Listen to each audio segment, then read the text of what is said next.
Bien, buenos días. Hoy vamos a, con estos 2 días, desarrollar el tema de análisis microbiológico de aguas, control de ambientes y superficies. A nombre de BQC, iniciamos este ciclo de 2 días de compartir experiencias en base a lo que se ha venido desarrollando en los últimos años, con algunas actualizaciones del estándar medio de aguas del año 2017. Vamos a también considerar que en este tipo de monitoreos microbiológicos es importante también cumplir las normas de BPL, sobre todo aquellas directivas que son internacionales que da la FAO de la OMS. Hoy día vamos a revisar gran parte, cerca del 90% de la desarrollo de análisis microbiológico de aguas, para mañana poder revisar lo que vendría a ser el control de ambientes y superficies. Bien, empezamos con las generalidades. Como sabemos, el agua es el elemento vital, no solamente para consumo humano, sino también en algunas industrias constituye una materia prima importante. Vamos a revisar que en industrias como la industria farmacéutica, el agua forma parte de los procesos productivos. Por eso es importante tener una especificación y una regulación de acuerdo a las normas que se establecen para ese tipo. Como agua de consumo humano, consideramos un agua que es un recurso natural, renovable, esencial para la vida, es inocua y fácilmente accesible. La OMS reconoce una necesidad de poder prestar la atención prioritaria a que este agua de consumo humano, o sea, el agua de bebida, tenga una inocuidad, dado que se utiliza ya sea para uso doméstico, para beber, producir alimentos, incluso para fines recreativos. En el 2015, el 71% de la población mundial utilizó servicios de suministro de agua, o sea, esa es la estadística del 2015. 5.200 millones de personas vienen utilizando a 2015 el suministro de agua.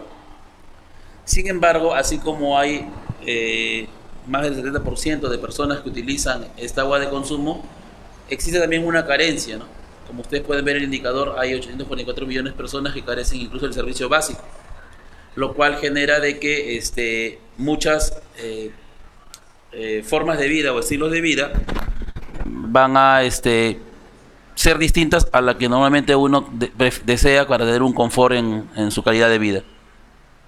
Al 2025 se cree que la mitad de la población mundial vivirá en zonas de escasez de agua, por lo cual es un recurso que cada día debería ser controlado por las autoridades competentes a fin de preservar este recurso.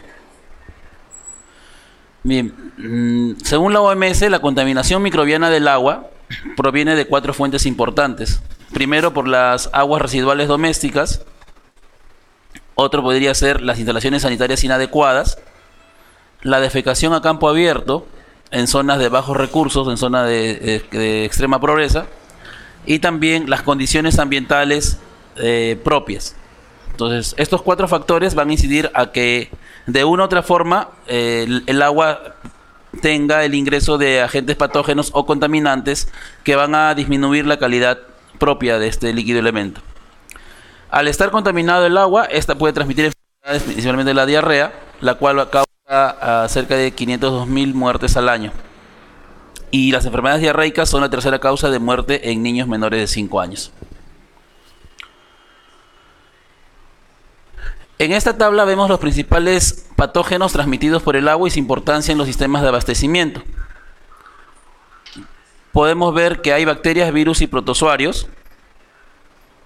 La importancia para la salud en bacterias, algunas tenemos de media, moderada o baja.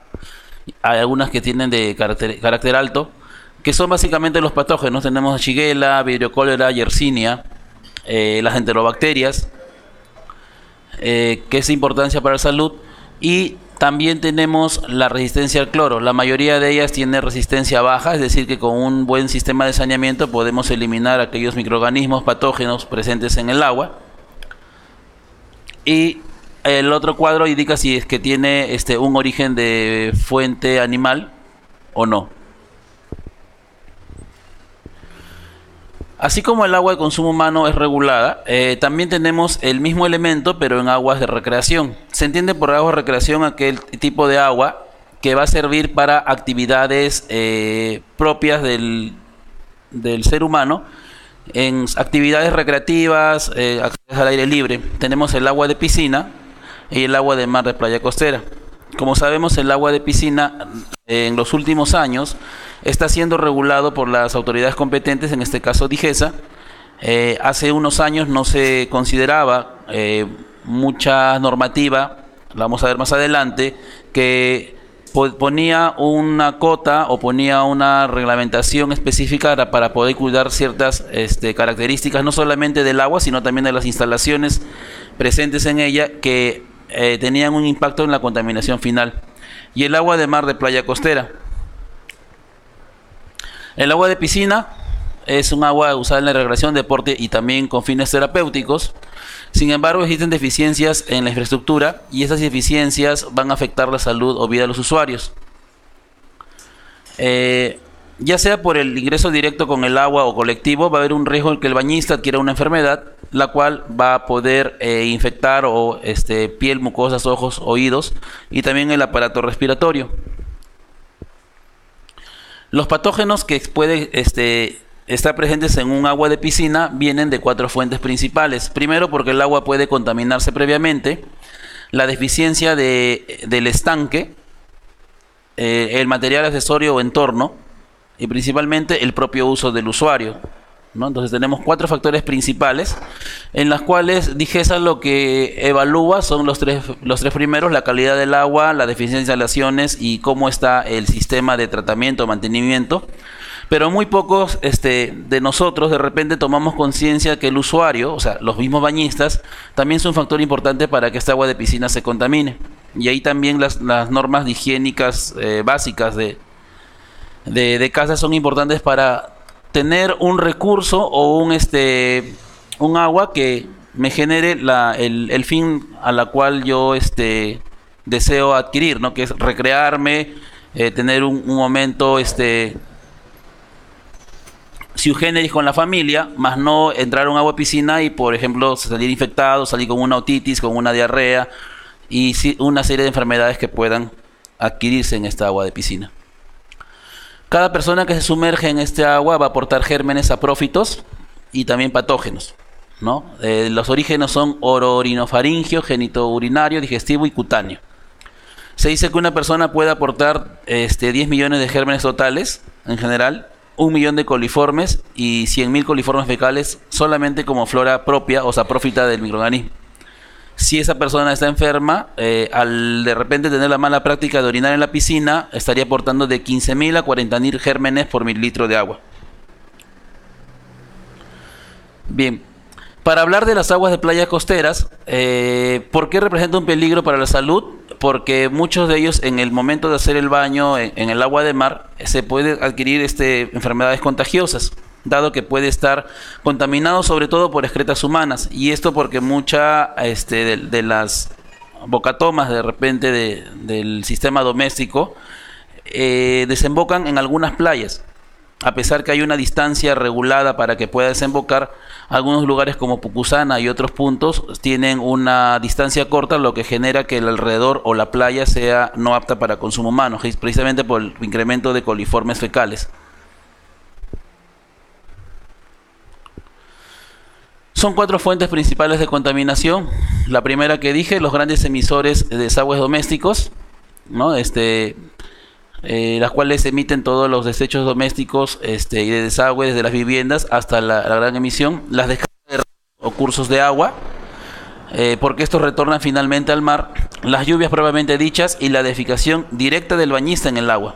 Nuevamente esto lo vemos en Ancón y en algunas playas del sur, lo cual está generando un foco infeccioso para que el indicador de contaminación microbiano que está presente en este tipo de aguas de playas costeras esté fuera del límite permitido por la directiva sanitaria.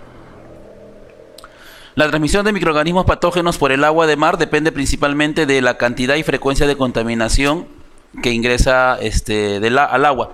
No siempre las playas las playas costeras van a estar en una alerta de no apta para consumo. Entonces, ¿cuál es el círculo que hace que este tipo de agua cambie de calidad o no? Es esto que estamos viendo acá. La supervivencia y distribución de los agentes etiológicos en el agua y la mínima dosis infectante del microorganismo patógeno, porque podemos tener una emisión de un patógeno, pero la dosis es tan mínima que no va a tener un impacto o no va a desarrollarse en límites que permitan superar la especificación de la directiva sanitaria. ¿Qué enfermedades principales podemos obtener? Intestinales y hepáticas, conjuntivitis y dermatitis y enfermedades del sistema del nervioso central. Entre las hepáticas ya habíamos hablado, intestinales y hepáticas, habíamos hablado de la diarrea, la disentería, náuseas, vómitos, hepatitis y aquellas producidas por bacterias y parásitos, sobre todo Giardia en bacterias Vibrio cólera, ladunas entomebas y el virus de la hepatitis y rotavirus. En el plano de las mucosas tenemos otitis y dermatitis producidas por Staphylos, Pseudomonas, la misma E. coli, alguna levadura como Cándida, y en el sistema nervioso central el famoso parásito Cysticerco celulosae, que es una forma del parásito Taenia solium. Así como hemos visto las aguas de consumo humano, las aguas recreacionales, también tenemos las aguas de río. Y estas aguas de río hoy en día toman atención por el impacto que está generando la contaminación accidental que se pueda dar por la extracción minera, la extracción de hidrocarburos, que genera que la calidad de agua del río como tal no tenga parámetros óptimos, dado que los efluentes de fabricación, los efluentes incluso domésticos de la actividad extractiva, van a generar un incremento del consumo, un incremento de metales pesados, incremento de la demanda bioquímica de oxígeno, lo que hace que el río sea un agua que esté presentando niveles de contaminación alto. Y esto está generando un impacto, como sabemos, en la calidad propia del ecosistema. Entonces, las aguas de ríos son fuentes para múltiples usos. Uno es el consumo humano, la agricultura, la ganadería, lo usan también en piscigranjas y en la minería y otras actividades extractivas, actividades propias del ser humano. Se contaminan por relaves mineros, desagües domésticos, nuevamente, desagües industriales, contaminantes químicos, que pueden utilizarse en la agricultura, los fungicidas, los insecticidas, herbicidas, también desperdicios orgánicos e inorgánicos, que ocasionan consecuencias para el ser humano y para el medio ambiente.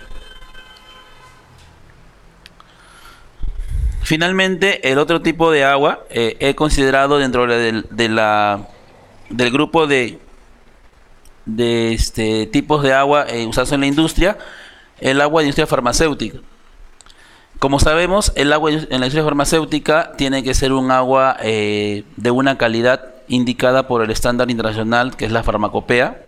La farmacopea en el año 2000 se armonizó, que quiere decir que los países, no solamente del primer mundo y tercer mundo, que se regían a las directivas farmacopeicas, hicieron una armonización, es decir, establecieron que solamente una norma iba a regir a todo el ámbito mundial. Se globalizó las directivas de atributos a la calidad farmacéutica y a partir de ahí se hizo la farmacopea armonizada bajo la dirección o liderazgo de Estados Unidos. Por eso se dice la USP, United States Pharmacopeia, farmacopea de los Estados Unidos.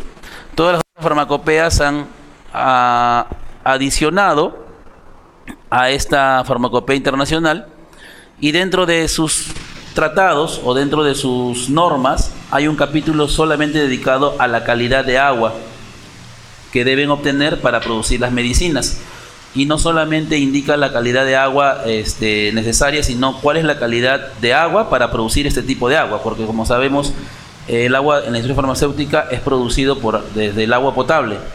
El agua potable que tiene que tener un estándar de ingreso, pasa por una serie de resinas y por sistemas de ósmosis inversa, de ionización, ultradeionización o destilación, se obtiene un agua de calidad farmacéutica de acuerdo al grado de complejidad del producto que se quiera producir.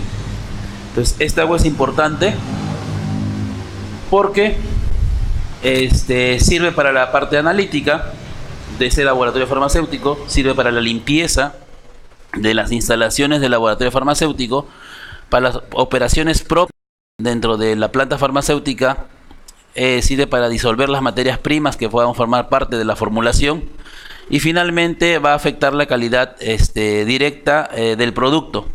No solamente los productos líquidos utilizan el agua, o jarabes, o los inyectables, o las gotas, sino también las tabletas, que si bien es cierto, no tienen un vehículo acuoso, en su formulación para disolver los excipientes o los activos ha tenido que ingresar un porcentaje de agua, dado que una de las características de un producto farmacéutico es el porcentaje de humedad. Y además, en todo el proceso del lavado de utensilios, de la preparación de la sala, la limpieza, inclusive la regulación del sistema de aire acondicionado en la sala, utiliza el agua de grado farmacéutico. Por lo tanto, debe satisfacer el abastecimiento de toda la planta, debe tener un sistema de tratamiento a volúmenes adecuados, con una calidad requerida en el lugar y en el momento de uso. A pesar que las empresas farmacéuticas utilizan una calidad de tipo de agua, muy poco la normativa nacional, en este caso DIGEMIT, para la parte de salud es DIGESA, ha incidido el ingreso del agua. Como sabemos, las empresas farmacéuticas utilizan el agua de consumo, y este impacto ya ha sido un tema de conversación entre la red de DIGEMIT, porque en el tiempo del fenómeno del Niño Costero, todas las empresas farmacéuticas, al no tener agua de ingreso, estuvieron en una grave contingencia, porque si no tenían ingreso de agua, porque como ustedes saben, muchos de los puntos de acopio, inclusive algunas redes se cortaron, y la mayoría de empresas farmacéuticas están ubicadas por el cono oeste, y el Niño Costero fue por esta zona, entonces no tenían cómo fabricar agua farmacéutica, y se vieron en la situación de tener que buscar agua potabilizada de un origen desconocido, y lamentablemente por la experiencia se tuvo que rechazar, teniendo que perder grandes inversiones y entregas de productos, y eso por no tener una política de previsión ante una situación que se presentó de emergencia, lo cual hizo que muchas empresas tuvieran que parar. O sea, al no tener agua potable no se podía producir agua farmacéutica, y por lo tanto no podía producirse las medicinas. Entonces tuvimos una pérdida a nivel de empresa nacional en el rubro farmacéutico de grandes millones de dólares por este fenómeno del Niño. Después tuvo que trabajarse con alternativas y utilizar procesos de tratamiento de agua in situ, lo cual generó un costo, ¿no? Bueno, para este año ya las empresas han tomado su plan de acción y les ha servido de lección para no minimizar la escasez de ese recurso en cualquier momento, ¿no? Este tipo de agua se utiliza un sistema, no es un sistema tan sencillo, es complejo. Los sistemas de tratamiento de agua purificada para la empresa farmacéutica pueden ser tamaño de este cuarto o más, 10 veces más, de acuerdo al volumen de agua.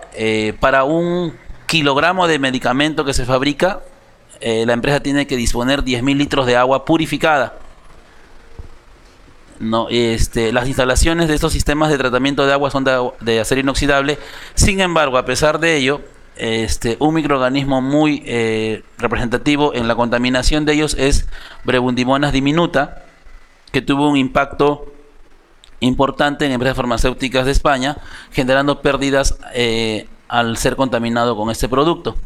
Otro detalle es que en la empresa farmacéutica, a pesar de tener bastante rigor en las tuberías, existe el fenómeno de injuria por la sanitización constante que se realiza a las tuberías, y también de formación de biofilms. Los contaminantes microbianos en estos sistemas de agua de grado farmacéutico, primero, son difíciles de erradicar. Se van a aprender algunas asociaciones que forman biopelículas. Como sabemos, los biofilms son asociaciones de unas moléculas que secretan los microorganismos. Son exopolisacáridos o glicolípidos. Estas asociaciones van a formar unos biofilos, biopelículas que tienen una fuerte adherencia a las estructuras por donde circula el agua y genera un problema circundante cuando se recontamina el sistema de agua en este tipo de agua. Si bien es cierto, es el agua de mayor calidad, pero es el agua que también tiene bastante predilección a ser contaminado por Pseudomonas aeruginosa. Y esto porque las aniciones constantes que tiene, sea con ácido o con soda, hace de que se produzca un estrés o injuria. Y esta injuria activa fisiológicamente unos mecanismos del microorganismo de generar sus operones de virulencia y resistencia para poder nuevamente generar retroinfecciones propias al sistema de agua. El biofilm mayormente está o se presenta en bacterias gram negativas, digo mayormente porque también existe en bacterias gram positivas.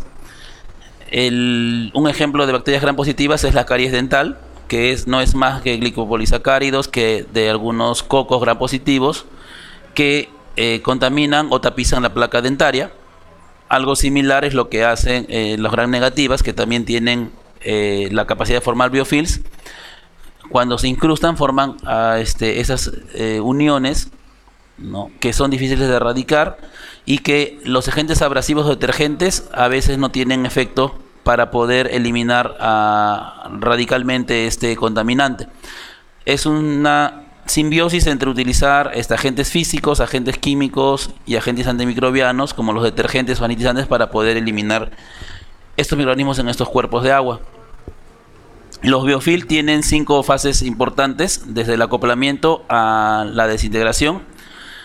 Si imaginamos que esto es un canal o un sistema de agua, el microorganismo de vida libre va a estar en una primera etapa acoplándose reversiblemente, es decir, si un cuerpo de agua nuevamente viene o fluye, va a poder disgregarse. Pasa a una segunda fase cuando ese acoplamiento es irreversible, entonces en ese acoplamiento ya no se va a poder fácilmente disgregar. Y el tercer punto es cuando ya se empieza la proliferación. Al tener la proliferación, se va, en esta etapa, se va ya a formar el exudado matriz extracelular para poder madurar el biofilm, es decir, ya hay un crecimiento. Y finalmente, esa es la etapa final, ya cuando ya se consumieron las mismas sustancias que los mismos organismos van a alimentarse, se empieza nuevamente a disgregarse, o la ruptura o muerte del biofilm, como le llaman, para nuevamente reinfectar otra superficie que por alguna razón estuvo rugosa, porque ellos tienen predilección por ser rugosas o algo áspera, y este fenómeno es un círculo vicioso que la industria farmacéutica siempre tiene que atacar para tener un agua de calidad. En la empresa farmacéutica, ¿cuántos tipos de agua existen? Rápidamente vamos a ver primero que está el agua purificada. Bajo el concepto de agua purificada es el agua empleada en pruebas de ensayo USP. Ya habíamos dicho que USP es United States Pharmacopoeia. Tiene que estar preparado de una fuente de agua potable, ¿no? Entonces ahí es importante, la fuente siempre es agua potable. Tiene que tener pureza química y microbiológica y tiene que estar protegido de la proliferación microbiana y recontaminación. Esta agua purificada es un líquido limpio, incoloro, inodoro, insípido, obtenido por desmineralización. Se utilizan resinas para poder eliminar las sales que tiene el agua potable mediante un método adecuado. Pueden ser varias: ósmosis inversa, intercambio iónico, destilación, deionización, destilación, bidestilación, electrodiálisis. El método más usado es desionización.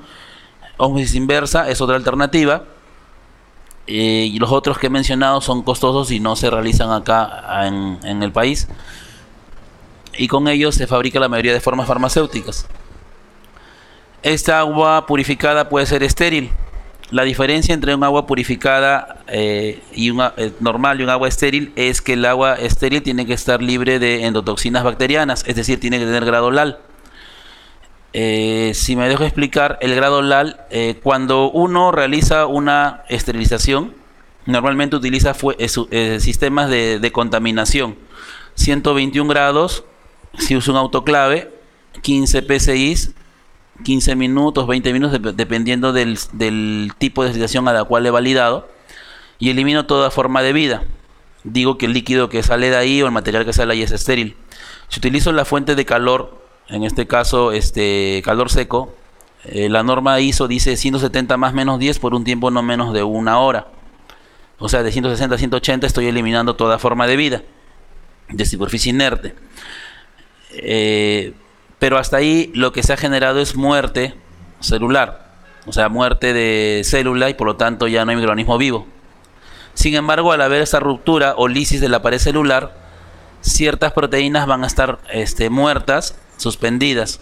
Entonces, cuando utilizamos un agua de grado LAL o grado estéril, lo que necesitamos es que las endotoxinas, es decir, las proteínas que se han liberado, estén exentas o estén por debajo del límite de 0,2. Entonces, se tiene unos filtros grado LAL para que esa agua purificada estéril obtenida por los métodos que antes le dije puedan ingresar a los filtros y obtener un agua estéril y usarlo en la preparación de parenterales o inyectables, como le llamamos. Ese mismo agua estéril purificada va a ser un agua de inyección, porque va a tener algunas características específicas y, como le digo, exento de la prueba de endotoxinas bacterianas o grado LAL. De estas dos aguas se puede hacer estas dos variantes: la bacteriostática por inyección y la estéril por inhalación. También tenemos el agua estéril para inyección y el agua estéril para irrigación. Irrigación para poder hacer las aguas de hemodiálisis, ¿no? Tienen otras pruebas y se obtienen en dosis únicas, no es en grado mayor. Y mayormente este tipo de agua es con poniendo un filtro que me genere este tipo de agua, ¿no? O sea, es la misma agua purificada, estéril, y un tratamiento adicional con filtros de 0,22 micras para poder obtener este tipo de agua. ¿Cuáles son los requerimientos que debe tener? Este es para agua purificada en general. El TOC, carbono orgánico total, 500 partes por millón. Una conductividad de 1.3 microsiemens por metro cúbico. Y aquí vamos a tener claro esto, porque si bien es cierto, esto dice Farmacopea, estándar método de aguas, que es la norma que indica, pide que la calidad de sus medios de cultivo no tiene que pasar de 1.1 de conductividad, lo cual lo hace más exigente frente a la Farmacopea armonizada. El pH de 5 a 7. Para agua potable, el agua que ingresa para producir el agua farmacéutica, máximo 500, y el agua purificada, máximo 100 OFC. Ausencia de coliformes y pseudomonas. Bien. Bueno, así como hemos visto los tipos de agua, también vamos a ver qué es un indicador microbiano. En los distintos tipos de agua, si nosotros hacemos un análisis microbiológico de recuento total, lo que vamos a obtener es una variedad de microorganismos. Va a haber un sinnúmero de microorganismos, y no porque tenga yo una carga de un microorganismo, ¿no? 1 por 2 al cuadrado UFC por mililitro, puedo decir que mi agua es no apta para el consumo humano o para el uso industrial. O porque tenga de repente 2 coliformes totales por mililitro, voy a decir que está rechazado, o puede de repente parar un proceso productivo. Es por eso que existen indicadores. Los indicadores son microorganismos, patógenos o no, que van a darnos un estándar de que el proceso está controlado o no está controlado. Es decir, si supera el límite permitido que las autoridades sanitarias y las normas internacionales lo han establecido, estaría fuera de control. Pero si está por debajo, estamos hablando de que tenemos la presencia del indicador, pero bajo control, y podemos todavía usarlo. Entonces, el principal indicador de contaminación es un indicador de limpieza. Si yo tengo un proceso en la cual por alguna razón estoy en una industria de alimentos y tengo deficiencias, condiciones de limpieza, lo que voy a tener es un incremento de coliformes totales.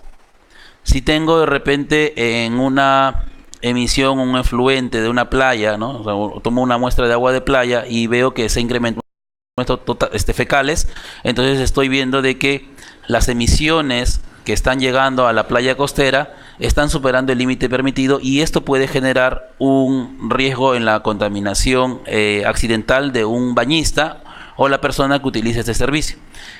Y de la misma forma, ¿no? Si tengo, por ejemplo, incremento de enterobacterias en un agua de piscina, estoy teniendo un riesgo de que el bañista que va a tener acceso a este cuerpo de agua pueda tener un riesgo de que le afecte a su salud. Entonces, el indicador me sirve para eso, ¿correcto? Son grupos o especies de microorganismos cuya presencia en número superior a un límite establecido evidencia posible presencia de un patógeno.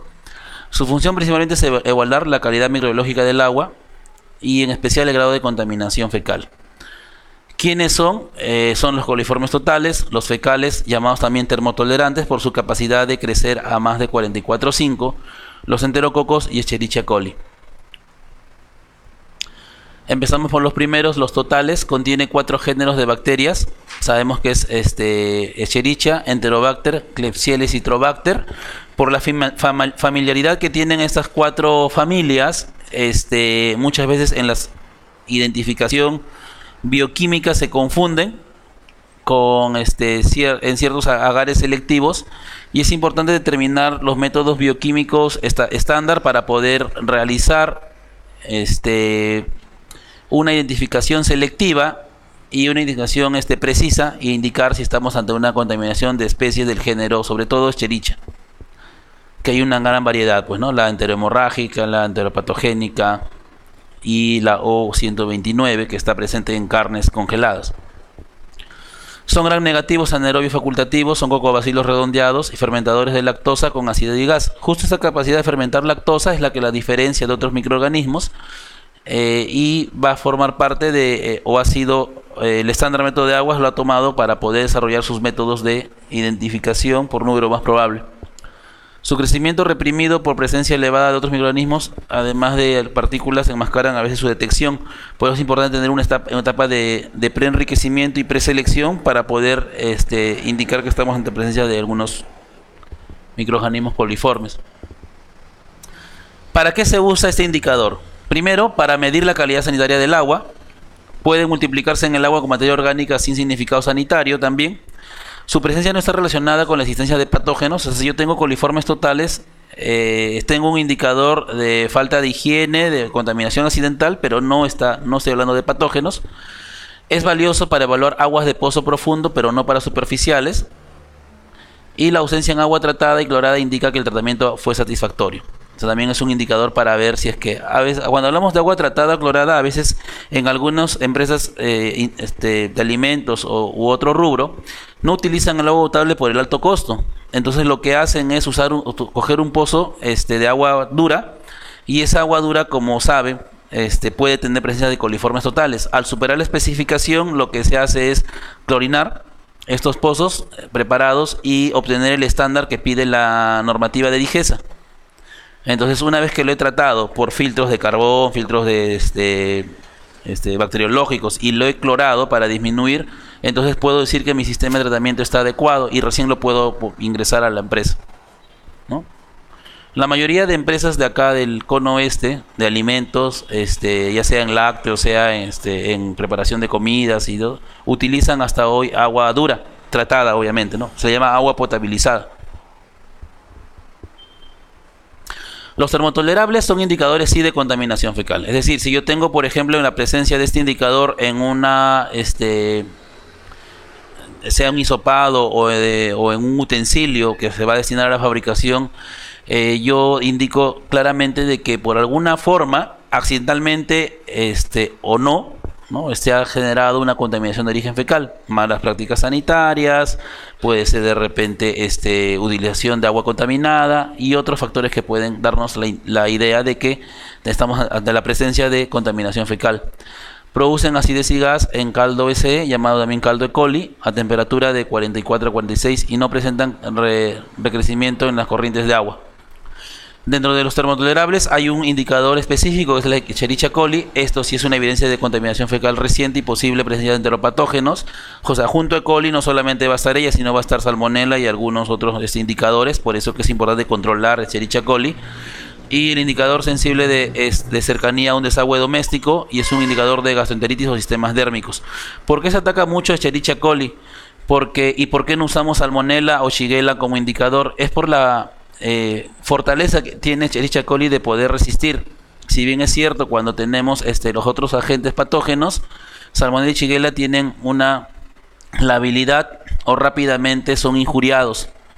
Incluso la flora acompañante, que son muchos coliformes, pueden injuriar la presencia del patógeno. Es por eso que los medios selectivos que en caldo selenito y rapaport, que ya nos están usando, sobre todo el caldo rapaport, selenito, cistina y tetrationato eran los que se utilizaban para preenriquecer salmonella. Tienen que tener periodos prolongados de incubación para recién minimizar la flora acompañante, que es los coliformes totales y fecales, y recién proliferar la posible contaminación con esos dos patógenos que sabemos son causantes de la disentería bacilar y la fiebre tifoidea. Y finalmente los enterococos son indicadores de contaminación fecal remota, son buenos indicadores para aguas de recreación, ¿no? ¿Por qué? Un agua de recreación o las piscinas, porque no se multiplican en el agua, sobre todo si el contenido de materia es baja. Existen en heces, pero en menor cantidad, mueren más lentamente que los coliformes y superan a los patógenos que se evidencian. Sobreviven más tiempo que los fecales y tienen mejor correlación con síntomas gastrointestinales y con rotavirus. Por eso que usamos el enterococo. La correlación entre coliforme fecal y enterococo, es decir, un cociente, va a indicar el origen de la fuente probable de contaminación. Si el cociente es mayor a 4, el agua tenemos una presencia, una cercanía a agua residual doméstica, y si es menor a 0,7, estamos en agua residual de granja. Bien, pasamos a la segunda etapa, que es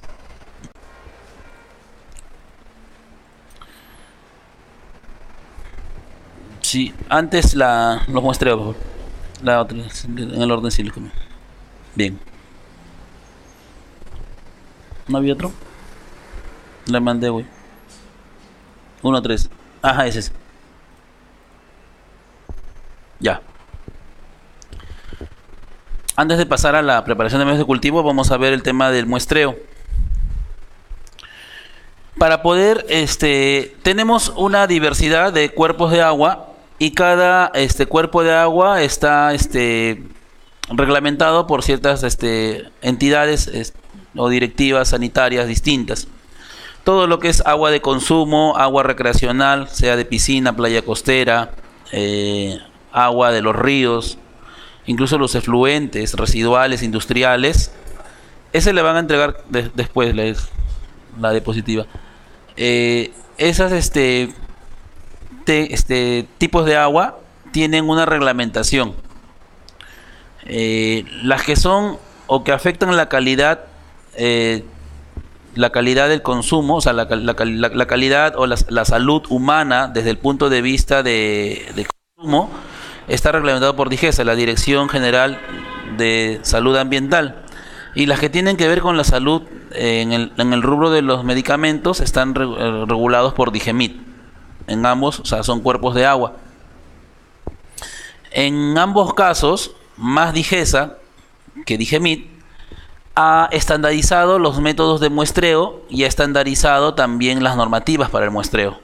O sea, ha generado una guía, una reglamentación, una directiva para que, por ejemplo, el agua de mar sea muestreado de esta forma, con esa frecuencia y tenga estos parámetros. Igual, el agua de consumo humano, según la norma técnica nacional de INACAL, tiene esos requerimientos, tiene estas especificaciones, esta forma de muestreo y esta forma de clorinar. Muy poco se ha trabajado en el agua purificada en la farmacéutica, toda vez que son normativas internacionales y leyendo las normativas internacionales, muy poco se habla de repente de estandarizar métodos de muestreo. Entonces lo que se hace hoy en día es coger normas de DIGESA que puedan ser aplicadas a esta toma de muestras de agua, y la libertad que da la farmacopea, o en este caso la normativa para agua de tipo farmacéutico, es que el laboratorio, eso lo dice claramente, puede establecer las formas del tipo de muestreo, o sea, no lo da abierto. Es decir, por ejemplo, un laboratorio acá en Arequipa puede tener una forma de muestreo de su sistema de agua, y un laboratorio acá de Lima, de ATE, tiene otra forma de muestreo. Mientras que se demuestre el laboratorio que lo ha validado, está permitido. Entonces por ahí todavía hay mucha diversidad en este campo. Mientras que en DIGESA lo que se ha hecho ha tratado de uniformizar. Bien. Según norma técnica peruana ISO-IEC 17025, la palabra muestreo es el procedimiento definido por el cual se toma una muestra representativa del cuerpo de agua, de volumen definido, o de otro material o producto o sustancia para analizar los parámetros establecidos por la norma que se aplica. Entonces, este muestreo, o sea, cada laboratorio debe tener un procedimiento y plan de muestreo. O sea, esto no contradice lo que les he dicho, sino que el procedimiento y plan de muestreo está en base a las directivas que da la normativa nacional, en este caso DIGESA. Y todos los documentos de muestreo deben estar disponibles en el lugar donde se va a realizar el muestreo. Si tenemos un formato, tenemos un formato de cadena custodia, un formato de la toma de muestra, tiene que estar en el momento indicado, en el momento preciso. Esto porque lo pide la norma ISO-IEC 17025. Como sabemos, la norma 17025 es la norma de la acreditación de laboratorios de calidad y calibración, laboratorios de ensayo y calibración. Es una norma para poder garantizar que un laboratorio pueda realizar un ensayo y sea verificado en cualquier momento en cualquier lugar que aplique esta norma. Según esta misma norma, dice que todos los planes de muestreo, siempre que sea razonable, deben basarse siempre en métodos estadísticos apropiados, en la cual se tengan que establecer los límites de tendencia. En este caso ven un límite de tendencia, un límite central con las alertas y las acciones, o los límite inferior o superior. Cada proceso de muestreo, cuando se ejecuta, debe tener en cuenta los factores que deben ser controlados, ¿no?, para asegurar siempre la validez del resultado final. Si un muestreo es inapropiado, entonces se puede decir que va a ser también inapropiado el resultado final, todo el proceso, dado que la muestra es sesgada. La muestra no vendría a ser una muestra, en este caso, representativa, ¿no? Cuando un cliente, por ejemplo, solicite desviaciones, adiciones, exclusiones al procedimiento de muestreo, estas deben registrarse con datos correspondientes y ser comunicados al personal. Por ejemplo, sabemos que un agua, normalmente, para poder medir calidad microbiológica, tiene que tener una cadena de custodia, es decir, tener en el transporte una temperatura de 2 a 8. Hace muchos años se trabajaba de 2 a 8. Todavía la normativa para algunas actividades extractivas pide 2 a 8. Y en el transporte, el transporte no puede pasar de 6 horas, es lo que dice la normativa. Por alguna razón están extrayendo de repente de mar adentro, de Paita, no llegan a Piura, al laboratorio de ensayo, dentro de las 6 horas y media. Y segundo, llegan con 8,5, con 9,3, por más que le han puesto hielo, le han puesto los gel pack y todo. El cliente, que no sabe obviamente de lo que vendría a ser estas normas, lo que quiere es tener su certificación de su calidad de agua para poder certificar y exportar. Entonces, si el cliente, a pesar que la normativa dice de 2 a 8 y en reemplazo de 6 horas, necesito que lo analicen, porque yo te estoy pagando, porque yo estoy pidiendo el servicio y necesito esa certificación. Entonces el laboratorio de ensayo lo que dice: bien, no hay problema, siempre y cuando usted se compromete y me firme que estoy haciendo una desviación a mi proceso. Entonces tiene que haber un formato que establezca en ese momento, o en observaciones, se recepcionó la muestra a temperatura de 9,5 y dentro de las 7 horas a solicitud del cliente. Con las firmas dadas, en ese momento recién se procede a poder realizar el ensayo, bajo responsabilidad en este caso, del cliente que ha pedido ese ensayo. Como sabemos, el famoso o el 2 a 8, que por muchos años estuvo reglamentado y algunas normativas lo han considerado como una norma de estándar para poder tener la cadena de custodia de estas muestras de agua. Hoy en día, con el estándar método de aguas en el 2017 ha variado. Ahora dice, bajo el término conservación, dice una temperatura que no exceda los 11 grados. Entonces le está dando como que una robustez a que hasta 11 grados centígrados no está afectando la calidad microbiológica del resultado que uno quiera obtener. Este es por ver un ejemplo de una desviación que se puede hacer. Si por ejemplo se quiere hacer una adición al muestreo, se hace una muestra, se tiene la contramuestra y sabemos que ya pasada la norma también dice del estándar método de aguas que no puede pasar 24 horas a temperatura de refrigeración si no se analiza en el mismo momento. Y siempre hay una contramuestra, porque se muestrean dos por duplicado, y el cliente rechaza un resultado y dice, cojan la contramuestra, pero la contramuestra ya pasó el tiempo permitido, está en 48 horas. Mejor es que usted tenga otro muestreo de su cuerpo de agua y nos los da para poder corroborar, para poder corroborar no el análisis, sino para poder corroborar que su cuerpo de agua haya sido controlado, porque es otra idea que confunden los clientes. O sea, te voy a pasar otra muestra para que me digas si tu ensayo está mal o no. O sea, eso es algo muy importante y en plantas farmacéuticas también se discute mucho eso. Cuando un agua está mal, fisicoquímicamente vuelven a muestrear, pero es otro tiempo, otra hora, otro momento. Microbiológicamente, en un segundo muestreo yo no voy a obtener la misma carga microbiana, porque el agua es un fluido que transcurre. Y los microbiólogos muchas veces tenemos que hacer interpretar a la parte farmacéutica, a los profesionales farmacéuticos, los químicos farmacéuticos, los ingenieros de mantenimiento, a que un cuerpo de agua microbiológico no siempre va a tener la misma carga microbiana en todos los momentos. Entonces, esas adiciones a ensayos con muestras que no son representativas y que el cliente lo quiere, también tienen que estar determinadas para poder siempre, en todo caso, el laboratorio asegurar que su resultado es confiable, ¿no? La integridad de eso se trata este ítem muy discutido y muy trabajado siempre cuando hay reclamos, dirimencias, contrastaciones e incluso cuando hay ensayos de aptitud, que es un ensayo en la cual se compara la capacidad de un laboratorio de emitir un resultado válido. La misma norma también dice que el laboratorio debe tener procedimientos para registrar los datos y operaciones con el muestreo. Debe incluir un procedimiento, la persona que realiza, condiciones ambientales, diagramas, otros medios como ubicar el lugar de muestreo y, si fuera probable, las técnicas estadísticas que se basan en el muestreo. Hasta aquí estamos viendo lo que dice la norma ISO 17025 en base al muestreo. Después vamos a ver lo que dice la FAO y la OMS. La FAO y la OMS es... Primeramente, la OMS, como saben, es el Organismo Mundial de Salud, empezó dando directivas generales. Después la enfocó con el reporte 41-42 a la parte farmacéutica. Hoy en día, la parte farmacéutica ha cogido las buenas prácticas del laboratorio de la OMS, sin embargo, tiene aplicabilidad a cualquier ámbito o laboratorio microbiológico que quiera ceñirse a estos estándares. Lo han restringido a laboratorios que hacen análisis microbiológico en una empresa farmacéutica, pero son válidas y aplicables, porque si uno lee la normativa, que la estoy copiando tal cual, son directivas muy importantes que deben ser tomadas en cuenta para implementar en un laboratorio de microbiología.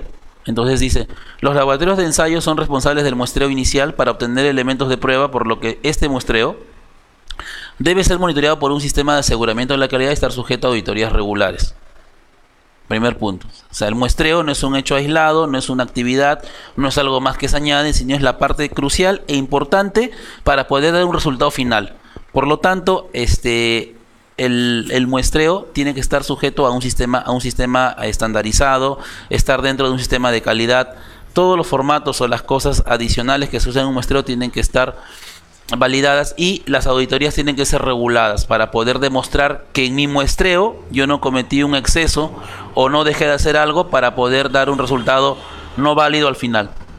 En 8.2 dice que cualquier proceso de desinfección utilizado en la obtención de la muestra, por ejemplo la desinfección de los puntos de muestreo, no debe comprometer el nivel de microorganismo de la muestra. Aquí trabaja mucho en la parte cómo validar el tiempo de sanitización con alcohol. Normalmente se pone de 3 a 5 minutos. Rociar con alcohol el grifo y dejar correr de 30 litros por 3 minutos y recién tomar la muestra.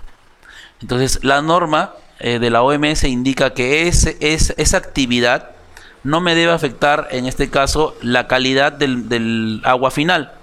Y si yo pongo 5 minutos, verificar que en los 5 minutos los metabolitos o los agentes sanitizantes se hayan disipado para que no comprometan la calidad del microorganismo de prueba que yo quiero detectar.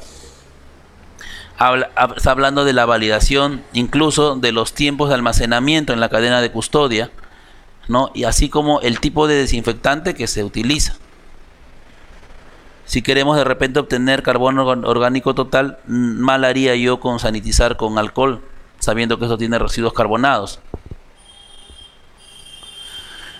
En 8.3 dice que el transporte y almacenamiento de las muestras debe estar bajo condiciones que mantengan la integridad de la muestra, por ejemplo refrigeradas o congeladas, cuando sea apropiado.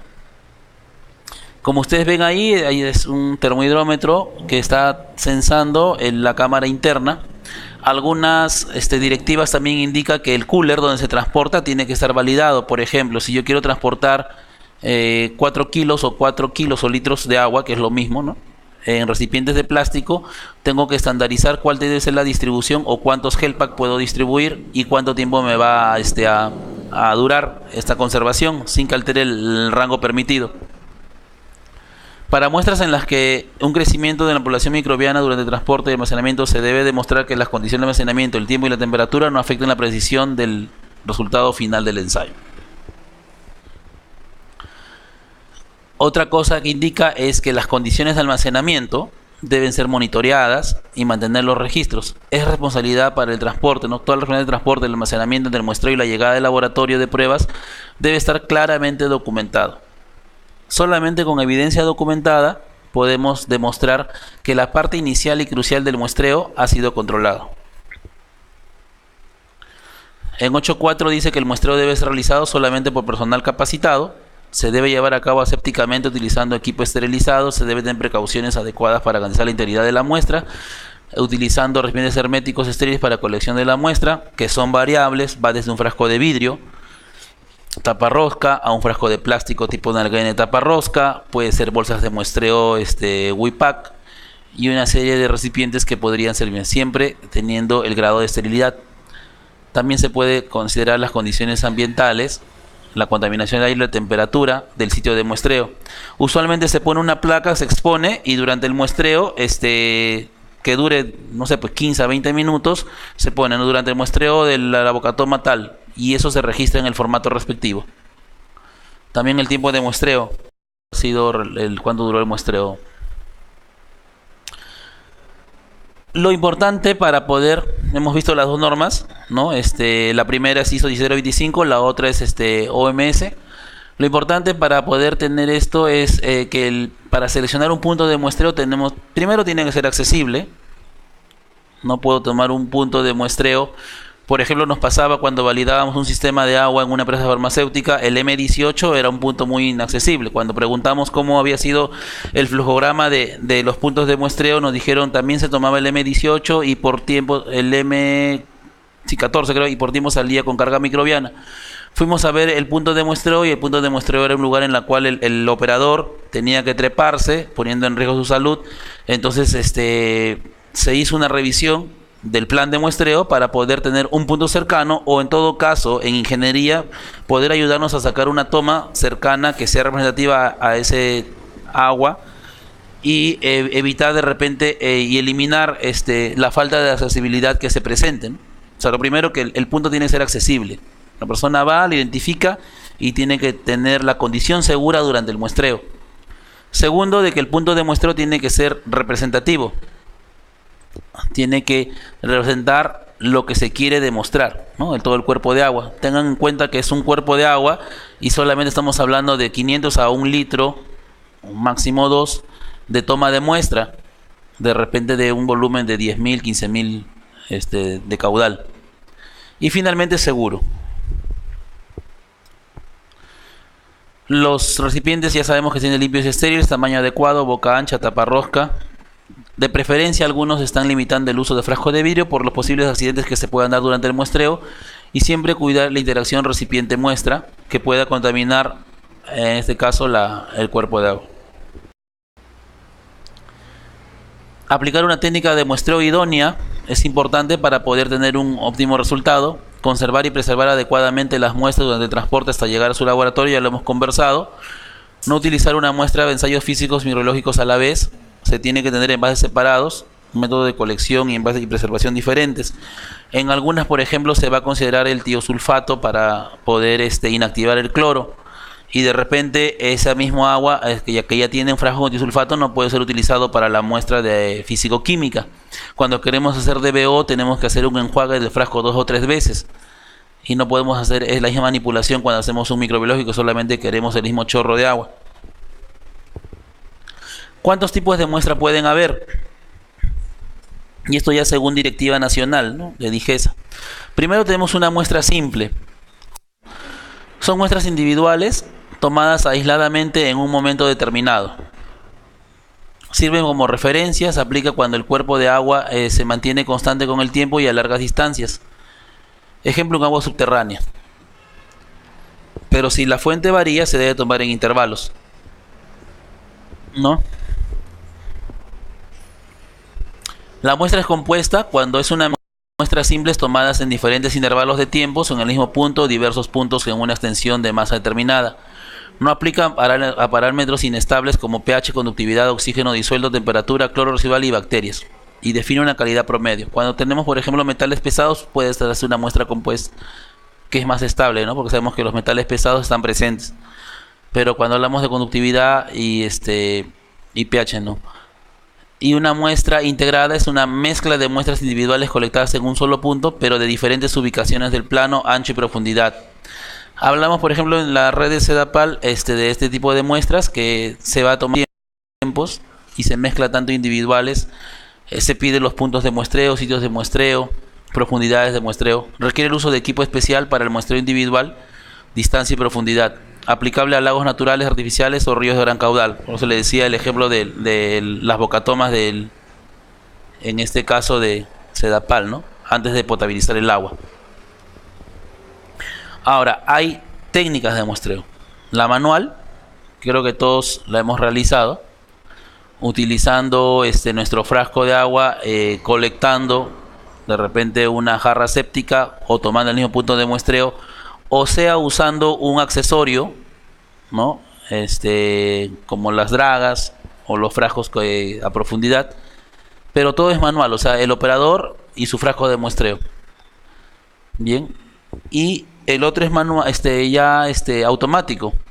Cuando utilizamos equipos como estos, ya de bombeo al vacío, que se pueden programar para obtener volúmenes distintos de agua y a diferentes intervalos de tiempo.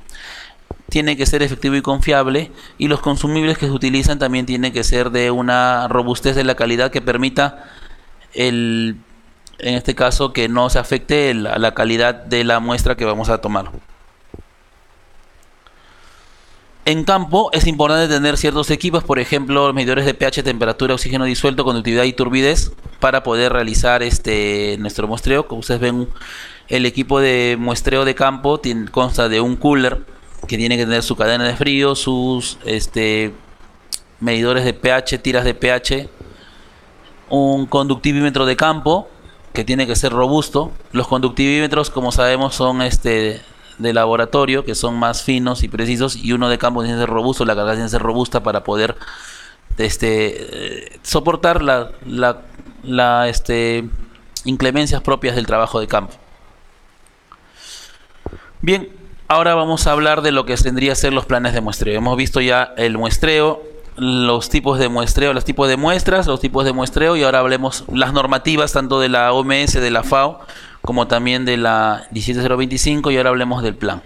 El plan son actividades que se deben ejecutar y requerimientos para efectuar un muestreo o monitoreo. Bajo la palabra plan de muestreo, nosotros lo que queremos es calendarizar o establecer ciertas actividades que nos permitan hacer un muestreo efectivo. El documento o el plan de muestreo tiene que tener información y programación relacionada con cada una de las etapas que conforman el muestreo. Es importante tener un checklist de todos los materiales para hacer un plan de muestreo.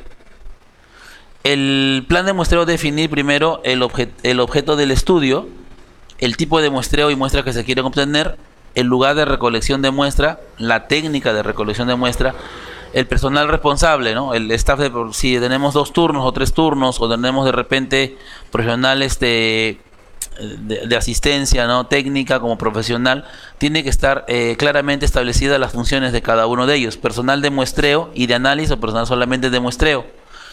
Tiene que estar la relación de materiales y equipos y materiales de muestreo requeridos, la revisión y calibración de los equipos de muestreo. Muchos de los equipos tienen que tener su mantenimiento preventivo al día, como también su calibración. La calibración tiene que ser dada no solamente interna, sino por una empresa de servicio que realice esta calibración. Por ejemplo, el conductivímetro, que puede ser contrastable con los patrones de referencia o los estándares. Tiene que contemplar también el uso de normas de seguridad, protección personal y salud durante el muestreo, los mecanismos de control de calidad del muestreo, o sea, como el laboratorio, hace un rato la norma decía de que tiene que haber un sistema integrado, ¿no? La norma de la BPL, cómo nos aseguramos que el muestreo sea de calidad y cómo son los registros de preservación y transporte de muestras al laboratorio. Bien, tenemos 1, 2, 3, 4, 5, 6, cerca de 10, más de 10 puntos importantes que debe definir el plan de muestreo. Normalmente el plan de muestreo es un documento, es un dossier, en la cual cada una de estas etapas está desarrollada como un protocolo, ¿no? O sea, cada plan tiene un protocolo. Y eso se presenta a las auditorías cuando se quiere definir que el muestreo esté bajo control o esté dentro del sistema integrado de gestión. Entonces, el plan de muestreo es un procedimiento general, es un documento, tiene que tener el objeto de aplicación, tiene que estar encaminado a hablar del personal, o sea, el plan de muestreo tiene que tener un ítem que hable de personal. ¿Está formado el personal para el muestreo? Sí, si está formado, ¿cuál es la evidencia de la formación que tiene? Una cosa es la formación académica, o sea, en este caso demostrable con los CVs, la formación académica que ha recibido, o los diplomados o cursos que ha realizado. Y otra cosa es la calificación. La calificación es una herramienta a través de un documento que el laboratorio de ensayo tiene que indicar que el personal que tiene formación competente ha sido calificado en las instalaciones para desarrollar la actividad en este laboratorio. Ahí se añade los ensayos de capacitación, los ensayos demostrativos en los cuales está presente, se puede poner fotos, se puede poner, por ejemplo, en la calificación los resultados de los muestreos que haya realizado él frente a un analista o una persona experta en el muestreo, y que verifica que efectivamente con la carga microbiana es representativa de sus resultados conforme a lo que se ha muestrado, lo cual valida su calificación. Y tiene que tener claro en la parte de personal, en la documentación de personal, la seguridad que se tiene de este personal, conoce las normas de seguridad, conoce los planes de contingencia, todo eso en registros. Para la parte de equipos, tiene que tener los equipos en un programa, tiene que tener su mantenimiento, calibrados, verificados, con la trazabilidad respectiva del lugar donde los han enviado. Cada equipo tiene que ser instructivo y su registro de uso. Si voy a campo y he cogido 10 veces el potenciómetro, para cada punto tengo que poner la hora, el día y quién realizó esa medición, así como la limpieza. Por el lado de manejo de muestras, la preparación de las muestras, la toma de muestras, el envasado, el transporte, la eliminación, la identificación y la conservación, todo a través de un instructivo con su registro respectivo. La etiqueta tiene que ser un formato en la cual indique eso, ¿no? El envase, si se fue esterilizado, dónde fue esterilizado, en qué equipo fue esterilizado, si es de vidrio o no, también si es una draga o un sistema de muestreo, ¿no? En tipo por niveles, tipo succión, y esta sería inoxidable también en el horno que fue esterilizado. Así como la obtención de muestras, todo, si se dan cuenta, bajo instructivos y procedimientos. Solamente así podemos decir que nuestro plan de muestreo, procedimiento general de muestreo, está dentro de un sistema de gestión controlada. Otro elemento importante es la cadena de custodia, que es el formato que registra información relacionada con la toma de muestra Punto de muestreo georreferenciado, fecha. O sea, georreferenciado significa poner en qué lugar o en qué sitio está, la ubicación geográfica, la localidad, la provincia y los parámetros. La finalidad de esta cadena de custodia es asegurar la integridad de la muestra desde su recolección hasta la entrega de los resultados y previene la falsificación o alteración de datos de campo. Debe ser firmada por los involucrados, que es el muestrador y el solicitante. Este es un ejemplo de cadena de custodia, ¿no?, en la cual se dice el proyecto, el cliente, el contacto de teléfono, la ubicación, la dirección de la muestra, para qué se está realizando y algunos datos adicionales que pueden. Importante la fecha y la hora, ¿no? Quién lo colectó, quién lo envió, a qué hora y quién en el laboratorio, quién lo recibió. Con esto se miden las horas específicas en las cuales se ha trabajado desde esta hora hasta esta hora, cuánto ha sido el tiempo de transporte y si está dentro de la normativa a la cual nos queremos regir. Si es farmacopea 2A8, si es ahora AFA del estándar método de agua, no, sigue igual 2A8, solo que ha variado ahora la temperatura. O sea, 6 horas de transporte, 6A8 de transporte y 2A8 de temperatura, y es 6A8 de transporte y hasta 11 grados de temperatura. ¿Qué controles de calidad podemos hacer en el muestreo? Primero, el blanco del transporte o blanco viajero, que es agua destilada estéril, se preserva y se transporta y se almacena con las muestras, y si es que sale positivo a contaminación, se retorna al laboratorio, se analiza, y si sale primero fue estéril, lo llevé a campo y luego lo analizo, y me sale contaminado, quiere decir que las condiciones de mi entorno, de trabajo y todo ello ha generado una contaminación accidental. Lo normal es que obtengamos el blanco estéril, así como salió, volvió.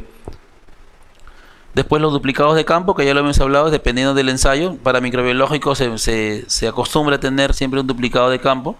Muestras tomadas al mismo tiempo y puede hacerse un duplicado por cada 15 muestras, ¿no? Siempre tenga que tener el duplicado de todas las muestras, sino que como que tengo un duplicado de campo y aleatoriamente a las 15 muestras me toca verificar mi resultado. Otro que habíamos dicho acá es poner una placa, ¿no? O sea, sabemos que en el ambiente externo tenemos bacterias y hongos, tenemos una placa de tripticasa soya, una placa de saburot, y las ponemos durante nuestro momento de muestreo. A pesar que no hay una norma que diga cuántos son las cantidades de UFC específicas, uno puede establecer. Bajo flujo laminar, sí indica que la norma tiene que ser 3 UFC por placa por 15 minutos. Incluso algunos dicen 3 UFC por placa por 4 horas. INVIMA, que es la normativa internacional de Colombia, dice máximo 15 para bacterias y máximo 5 para hongos, ¿no? Pero estamos hablando de un proceso de análisis. Entonces uno puede hacer una extrapolación para poder tener un dato de campo. Sabemos, y eso lo vamos a ver mañana, que las salas, la norma ISO 14644 habla de las salas o la clasificación de salas limpias o salas controladas, desde la ISO 5 hasta la ISO 89, que es la no determinada, y obtiene 200 UFC por placa por 4 horas, y es un ambiente no controlado o zona negra. Entonces se podría tener más o menos entre 300 a 500 si te los llevamos a campo abierto. Estamos hablando por 4 horas. Un muestreo no dura 4 horas, puede dar máximo de repente 30 minutos, entonces podemos sacar la proporción y el laboratorio debe establecer su propia especificación. Entonces cuando ya tenga, por ejemplo, digamos que se establece 100, obtengo 101 UFC durante mi muestreo, entonces estoy en alerta. Entonces tengo que ver qué pasó en el muestreo, llevar la información adecuada, de repente el ambiente era un ambiente en el cual había polución o ciertos remolinos de aire, entonces eso me va a generar, puede tener una suspicacia de una contaminación accidental. Sin embargo, al momento que uno hace el momento aséptico, la actividad tiene que generar menos turbulencia para poder afectar o no ese muestreo. Pero no lo invalida, ojo, esos son controles de referencia, no es que esté invalidando el resultado. Bien, ahora sí veamos cómo se hacen los muestreos para cada tipo de agua. Si vamos a agua de bebida, pues agua potable, primero que tiene que ser planificado y periódico. es común de repente establecer monitoreos por parte de las municipalidades con una frecuencia y una periodicidad a establecimientos. El personal tiene que ser autoridad y competente, se tiene que dar un plan de muestreo, los frascos los tienen que ser apropiados. Sabemos que esa agua de bebida tiene cloro presente. Tiene que haber una proporción de tiosulfato al 3% por cada 120 litros de 0,1. Esto lo dice el estándar método de aguas. Se debe contar con cadena de custodia, seleccionar las muestras representativas e impedir contaminación en el muestreo y no muestrear en puntos inaccesibles. No se toma las muestras cuando los grifos están con fugas entre el tambor y el cuello, porque sabemos que esto está afectando la calidad de la muestra. Siempre se mide la concentración de cloro libre residual y se registra. Se limpia el orificio de salida con una torunda, con hipoclorito al 10, y ahí viene lo que dice la normativa, ¿no? La normativa anterior decía que la sanitización del punto de muestreo debe asegurar que no inhiba la flora acompañante. Por el tema del alcohol al 70, sabemos que el alcohol al 70, por su grado de pureza, es fácilmente volátil. Y en 3 a 5 minutos ya todo el alcohol presente o la molécula se ha desintegrado, o sea, es un gas. O sea, pero en el hipoclorito de sodio al 10% no podemos decir lo mismo. Estamos hablando de un compuesto clorado que puede tener residuos propios en el grifo. Y por más que yo de repente, y esto no se volatiliza.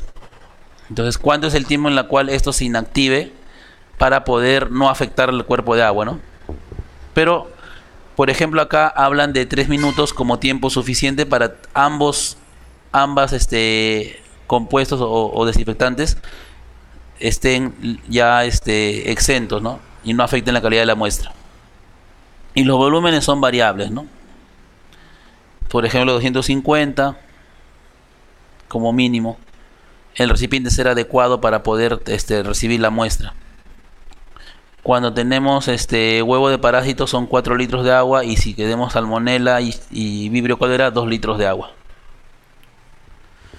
El transporte, ves, aquí es de 4 a 8, no congelarse y en oscuridad, y el tiempo máximo 24 horas en agua potable. En agua de piscina, bueno, indumentaria adecuada, personal autorizado, equipos de protección personal, cadena de custodia y plan de muestreo. Verificar la ubicación de GPS, condiciones ambientales y registrarlas en la cadena de custodia. Seleccionar la muestra, tiene que ser, las 3 características son representativa, accesible y seguro, ¿no? El volumen de acuerdo a los ensayos, siempre los frascos con tiosulfato al 3%, recuerden que el agua de piscina tiene mayor cantidad de cloro, por lo tanto vamos a tener que inactivar siempre ese cloro para ver la carga total. Puede ser muestras individuales o muestras compuestas. Luego el muestreo de agua de piscina, el lugar puede ser a 1 metro, ¿no? A zona de profundidad. Puede ser la microcapa superficial, o sea, de 20 a 25 centímetros, y en el momento de máxima densidad poblacional, o sea, es el momento en el cual estamos teniendo la carga necesaria para poder saber que el microorganismo está presente ahí. El transporte menor de 8 y de inmediato en agua de piscina, la duración máxima 30 horas, amplía un poco más a 24. Y en el laboratorio, desde que llega, porque a veces es común, no dice, bueno, llegó dentro de las 24 horas, no hay problema con cadena de custodia, y el laboratorio lo deja ahí 6 horas, 7 horas, que siga el agua. No puede pasar el análisis de 2 horas.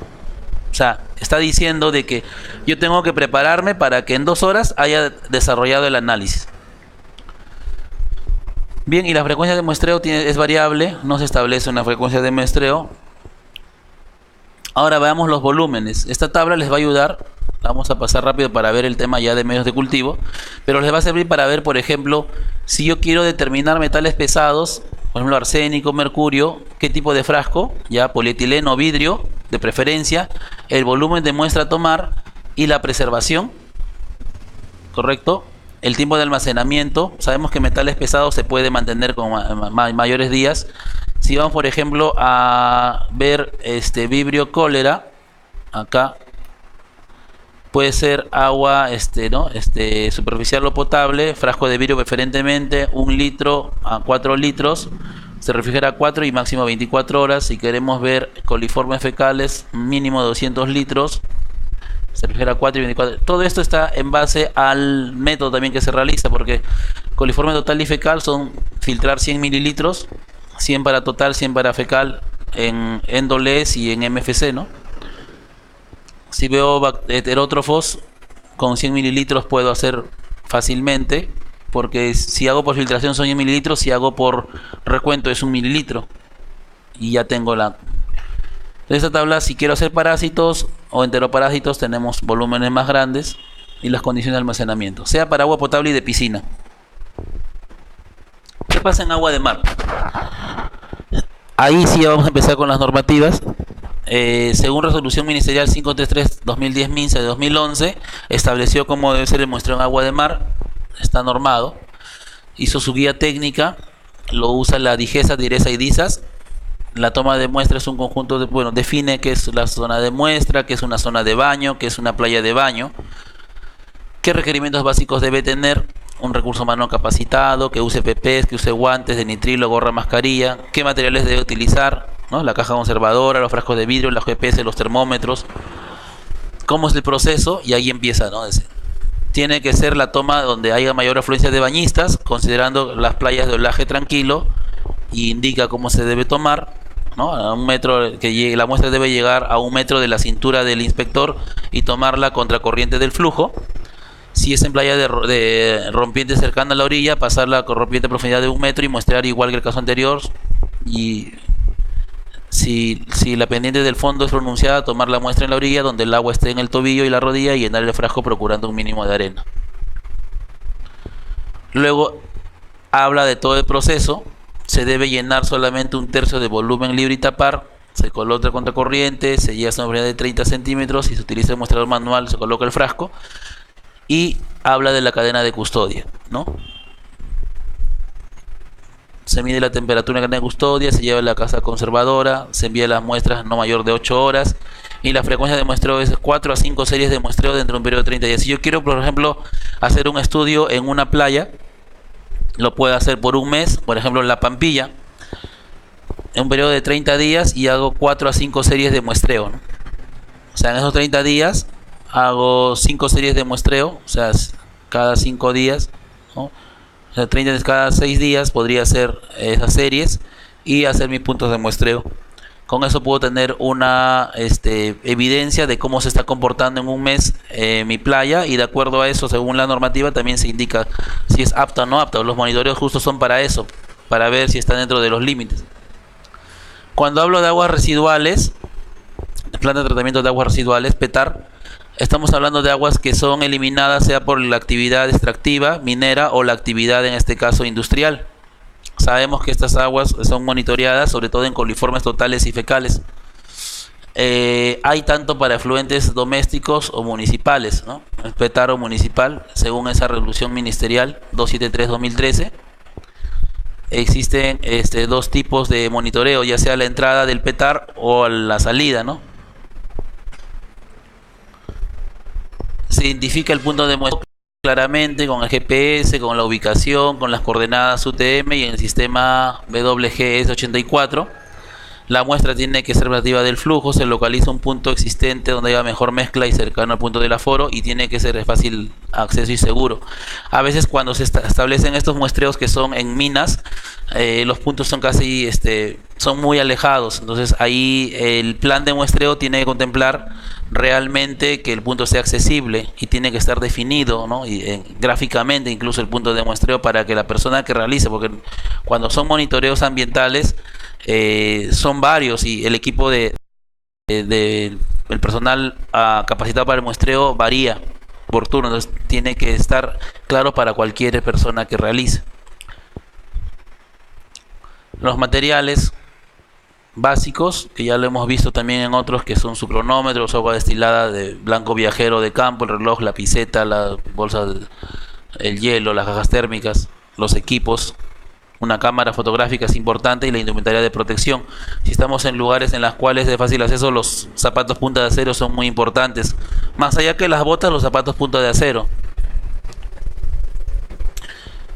Luego tiene que haber un proceso de muestreo o monitoreo, ubicarnos en el monitoreo seleccionado, evitando partículas grandes o sedimentos. Recuerden que las aguas residuales llevan de todo, ¿no? Y entonces lo que queremos es siempre que sea agua con poco sedimento. Siempre tiene que haber algo, pero no mucho, porque finalmente en el laboratorio tenemos que hacerlo sedimentar para poder trabajar la muestra. Se miden los parámetros propios en el equipo portátil, sea pH y temperatura. Se registran datos en el formato con datos de campo y se completa con las fotos. Para monitoreos ya municipales o monitoreos ya en este caso de relaves mineros o industriales o de hidrocarburos, es importante tener los datos calendarizados, las fotos de las evidencias respectivas. Vidrio plástico puede ser usado, las letras legibles para, ¿no? Etiquetado también que no sea violentado o en este caso sea ilegible o se borre, llevar la cadena de custodia adecuada, las condiciones de preservación y conservación y otra información. Eso es lo que describe en realidad la norma. Bien, ahora, ¿cuáles son los requisitos? Por ejemplo, para la toma de muestra los van a encontrar acá. Para cada prueba, porque estas aguas residuales no solamente se ve coliformes totales y fecales, que lo ven acá, sino también varias pruebas, ¿no? Hay DBO, DQO, pH, temperatura, sólidos suspendidos, aceites y grasas. Entonces aquí dice el tipo de recipiente, ¿no? Frasco vidrio, para grasas ámbar, boca ancha. ¿Cómo se preserva? Dicen, no es posible preservar la temperatura, ¿no? La refrigeración, lo más pronto posible, agregarle ácido clorhídrico hasta pH 2, refrigerar a 4 grados para hasta 28 días. Hilo microbiológico, ¿no? Tiosulfato y máximo 6 horas. Estamos hablando de aguas residuales, ¿no? Luego, ya se lo hemos visto de acá. Esa es la cadena de custodia de una agua residual, similar a la anterior. Responsable del PETAR, el operador de muestreo, la cadena de custodia y la recepción del laboratorio, los ensayos que se están realizando. Y aquí tenemos requisitos para la toma de muestra y preservación de los parámetros adicionales que determina el Ministerio de Vivienda. Otras pruebas adicionales, si quiero ver fósforo, nitratos, nitritos, vibrio cólera, Escherichia coli. Lo anterior es lo convencional, ¿no? Que es coliformes totales y fecales, y esto ya es algunos microorganismos específicos que lo vamos a ver mañana. Y bien, no sé si nos veamos la normativa para ver. Hoy tenemos que llegar hasta los métodos de ensayo.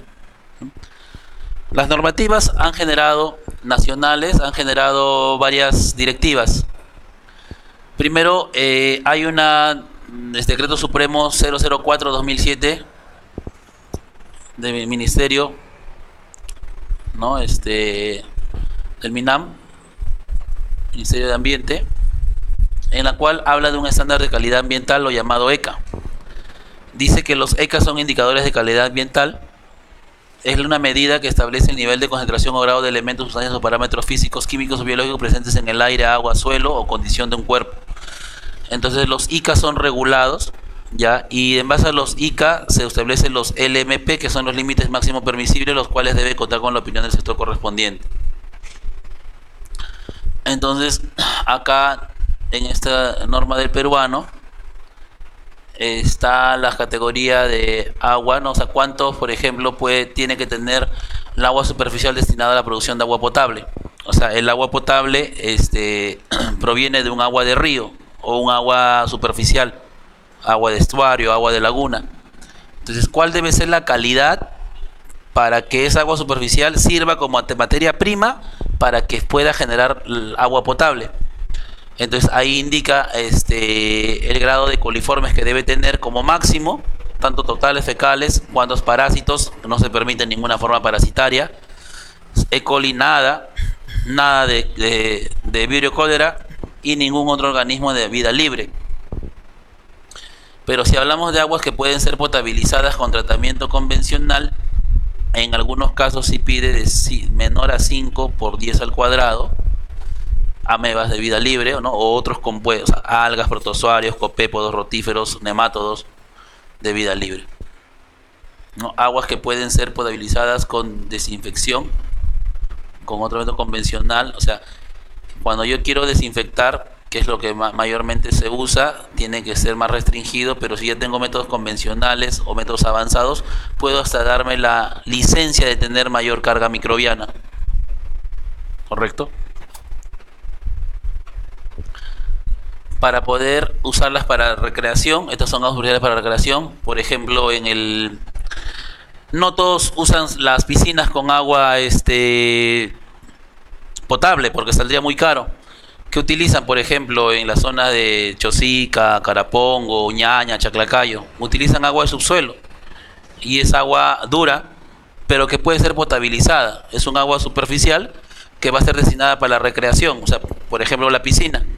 Entonces, ¿cuánto tiene, o sea, la norma ¿no? Dice, hasta cuánto puede tener esa agua que va a servir materia prima para esta agua de piscina o recreación? Entonces acá dice, ¿no?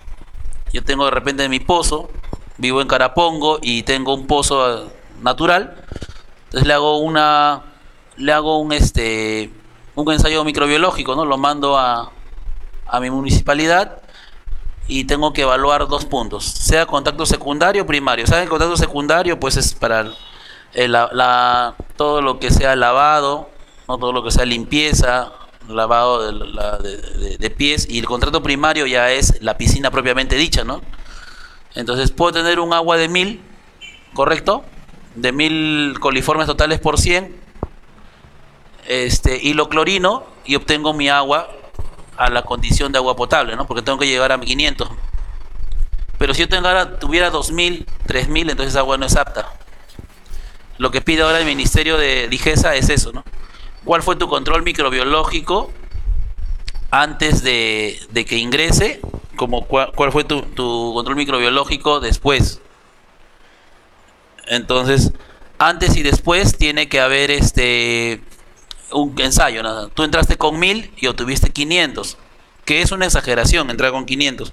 Entraste con 1000 y obtuviste de repente 10 o 20 UFC, ¿no? La idea es que las piscinas estén con recuentos bajos, ¿no? Cuánto de coli, cuánto de formas parasitarias, ¿no? Antes no se regulaba esto, ¿no? Antes uno partía de la nada y lo que hacía era echar más cloro y echar más cloro y echar más cloro hasta poder obtener la ausencia total de los microorganismos, pero no se sabía que se estaba haciendo efecto a la salud o de los bañistas, ¿no? Cómo deben ser la extracción y cultivo de otras actividades marino-costeras y continentales, ¿no? Aquí sobre todo cuando tenemos hacer actividades de extracción de moluscos bivalvos, de conchas de abanico, de algunos productos para exportación a la Unión Europea. Sabemos que las bahías de Pisco, las bahías en este caso del sur como del norte, de Paita, Sechura, son ambientes con actividad de extracción de mariscos y moluscos bivalvos. Entonces también tiene que haber un tipo de agua y una condición que indica ahí. Luego, ¿cómo debe ser el agua de riego? O sea, ya la normativa de Digesa ha avanzado bastante con la conservación del medio ambiente y con las políticas ambientales, y el Ministerio de Ambiente ha generado ya normativas que nos permiten clasificarlo por categorías. Y luego el agua de consumo humano, ¿no? Que es la que tomamos. Para poder considerar un agua de consumo humano tiene que tener máximo 500 UFC. No debe tener huevos del mintos, no debe haber coliformes tolerables, ni E. coli.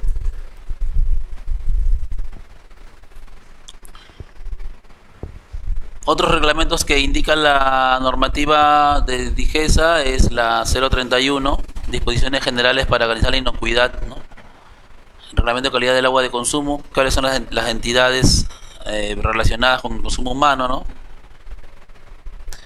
Los requisitos que da también son los mismos que hemos visto acá. Les han agregado los organismos de vida libre, como los virus, no debe haber virus. O sea, un agua que tomas diariamente del caño no debe tener coliformes totales, no debe tener E. coli, no debe tener fecales, bacterias solamente hasta 500, ni un huevo del minto, quiste o protozoario, nada, ningún tipo de virus y ningún organismo de vida libre.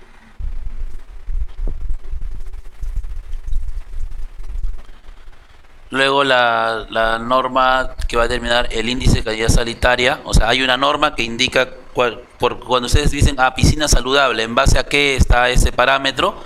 Es en base al famoso cálculo del índice de cumplimiento de 4 parámetros.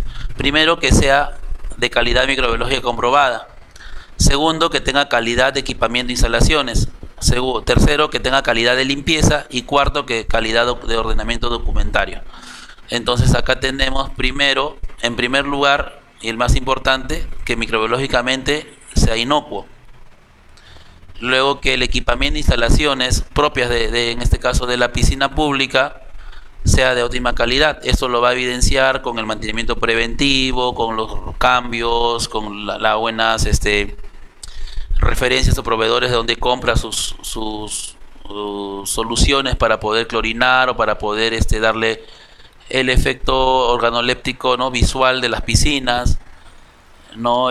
La limpieza también es importante, la frecuencia de limpieza, los registros de limpieza, con qué frecuencia limpia toda la poza, con qué frecuencia hace una limpieza rigurosa, qué empresa le hace el saneamiento, está libre de roedores, no está libre de, en este caso, ¿cómo se dice?, fumigado, no está fumigado. En el equipamiento también están las normas de contingencia en caso de incendio, las rutas de evacuación. O sea, ya todo eso el Ministerio de Salud ha avanzado para poder, y todo eso reglamentado en el ordenamiento documentario, ¿no?, que tenga registro sanitario, que tenga cumplimiento, en este caso, con la municipalidad, los arbitrios. Todo ello hace que un establecimiento sea saludable, y en este caso la calificación sanitaria de la piscina recreacional tenga un índice satisfactorio y le pongan como saludable o no saludable, dependiendo del cumplimiento de ello.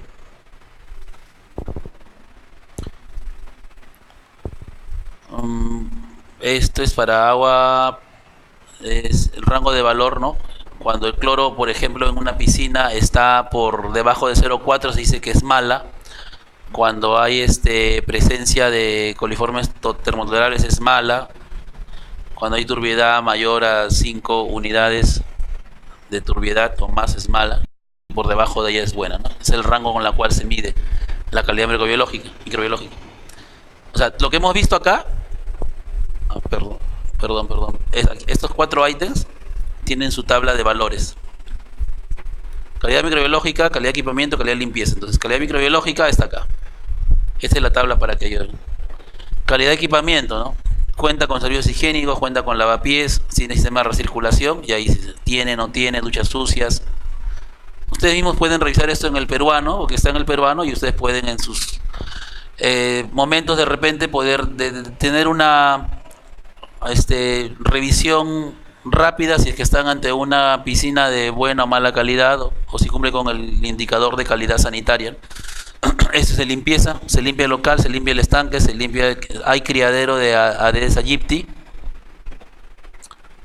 ¿no? Hay cuerpos de agua. Y del parte documentaria, si hay un libro de registro, aprobación sanitaria, ¿no? Cuenta o no cuenta. Con eso generamos el indicador. Hay más directivas para las playas, también playas saludables y no saludables.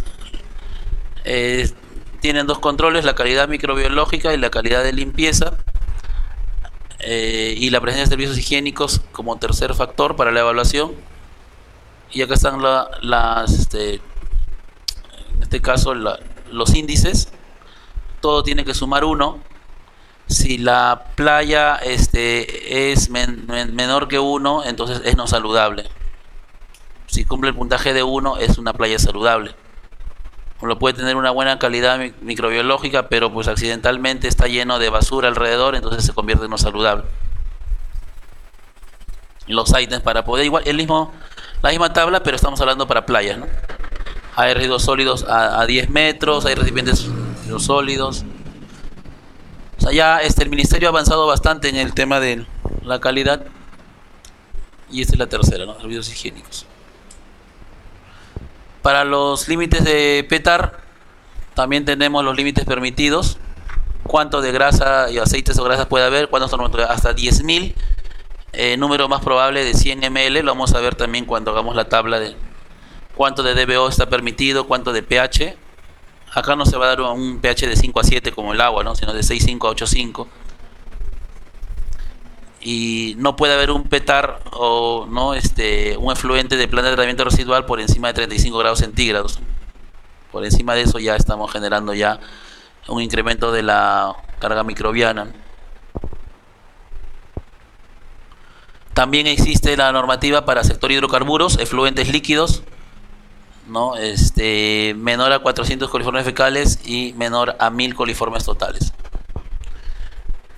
Bien, ¿hasta ahí alguna pregunta? Porque ya empezamos ahora ya a ver metodología y medios de cultivo. Eso de las normativas les va a ayudar para que ustedes puedan un poco ya estandarizar metodologías o...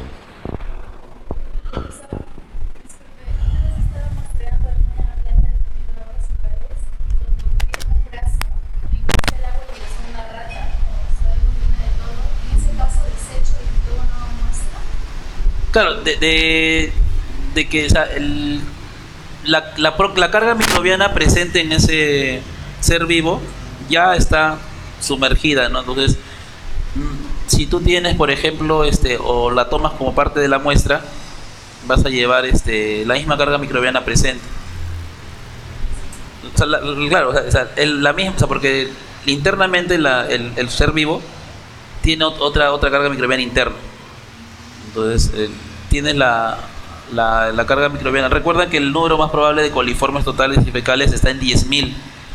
Y cuando haces tú las diluciones seriadas, vas a tener, por ejemplo, de 10.000 a 40.000. Hay un rango, un límite que tiene, ¿no? De 10.000 a 50.000. O sea, hay un límite, como le dicen eso, límite superior e inferior de poder volver a encontrar ese nuevo resultado. Entonces, ya estamos a escalas grandes, mayores. Entonces, mejor eliminar y tomar una nueva muestra por tu salud, porque tienes que ya de repente trabajar un ser muerto que te puede afectar. Tomas otra una nueva muestra, porque la otra sería incrementándose de repente la carga propia de ahí, del ser vivo. De ahí. En el caso para el biosulfato de sodio, para agregarlo al frasco, para hacer una toma de muestra de agua potable, ¿tiene que autoclavarse en el frasco? El tiosulfato no se degrada. Ya, o sea, no se degrada. Había mucha controversia. El estándar de método de agua dice bien claro de que el tiosulfato puede ser esterilizado. O sea, algunos microbiólogos no lo utilizan o no lo autoclavan porque dice que se degrada. Entonces, ¿qué hacen? Lo filtran. Que es un método también de esterilización. Agarran, lo filtran y otros preparan tiosulfato y lo preparan no estéril y le añaden ya lo que va a muestrear. Si va a muestrear, por ejemplo, ya 1 litro, bajo esta proporción, de 1.2 mililitros por cada 500, 600, que dice el estándar método de aguas, sacan la proporción y lo adicionan. Cierran su frasco, le ponen el capuchón y lo ponen al autoclave. Sale y sale de sulfato inerte, o sea, no ha sufrido ninguna variación. Ya, ese es el detalle. Pero otros prefieren tener el frasco estéril, llevarlo a cámara de flujo laminar o a mechero y ahí adicionan el tiosulfato, sea esterilizado o sea filtrado. La diferencia cuando son volúmenes pequeños, y que eso sí no lo ve todavía Digesa, es, por ejemplo, quiero muestrear 250 y lo echo directo, el autoclave va a consumir ese volumen y no tienes un 0,5, sino tienes 0,42, 43 y puedes tener una proporción menor a la que inactive tu cloro. Entonces recomiendan ponerlo después, o los frascos aparte y el sulfato después. Otros incluso no lo llevan ahí, bueno, cuando se puede, ¿no? En el plano farmacéutico no lo llevan a campo, sino como el muestreo es inmediato, o sea que doblan 2 cuadras y ya está, y lo dejan en el laboratorio. En el laboratorio lo echan. O sea, lo muestrean en frascos sin tiosulfato y ya en el laboratorio, que demora 20 minutos nomás en el laboratorio, ahí lo adicionan e inactivan el cloro. Pero es variable la mejor forma que quieran hacerlo.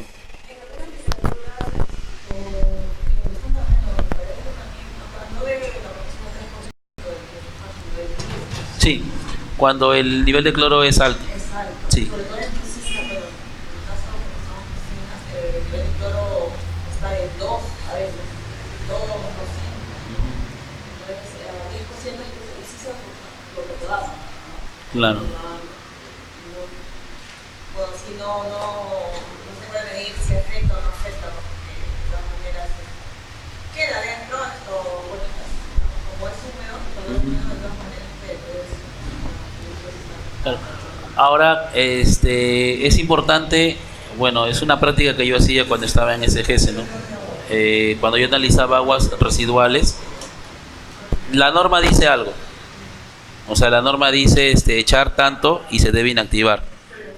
Pero las aguas residuales, porque lamentablemente la normativa era estricta y las empresas tienen que ajustar esas normativas, si no, no les dejan emitir el fluente,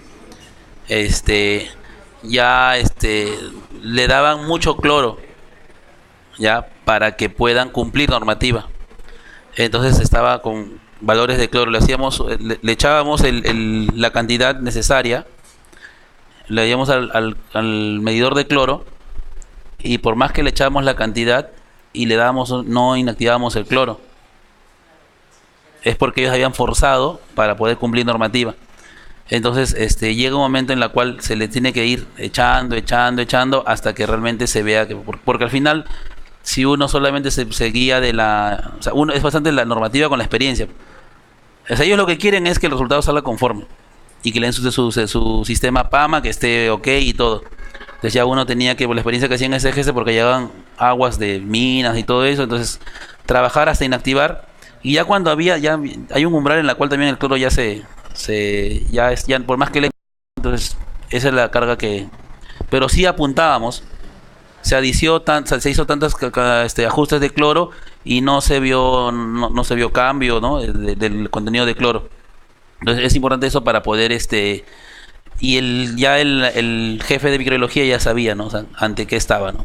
Ante qué el resultado, si alguna reclamo algo, pues ya poder informar.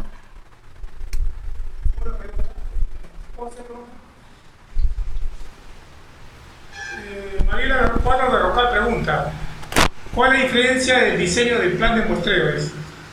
Y la temperatura de transporte, y en un sentido, ¿cuál es la diferencia?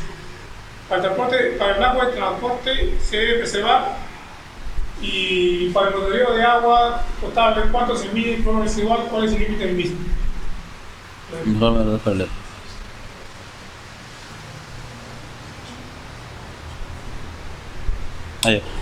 Bien, la referencia del diseño, a ver, el diseño de plan de muestreo está la normativa de la ISO 17025 indica que se debe establecer un diseño del plan de muestreo en la cual establezca esos puntos. Sin embargo, en el capítulo 931 de agua para uso farmacéutico se establece también cómo se debe hacer el establecimiento de los puntos de muestreo. Capítulo 931 de la farmacopea. La referencia de transporte a 11 grados está en el estándar método de agua del 2017. No dice a 11, dice hasta una temperatura por debajo de 11. Es lo que está indicando en esta revisión del año 2017. El blanco de transporte debe ser sometido a las mismas condiciones de transporte. O sea, si yo tengo la muestra y es mi agua destilada que hacía el laboratorio y lo llevé al lugar de muestreo, entonces tiene que seguir la misma cadena de custodia, tiene que seguir todo. O sea, lo que estamos validando es que ese blanco se haya contaminado accidentalmente como el muestreo.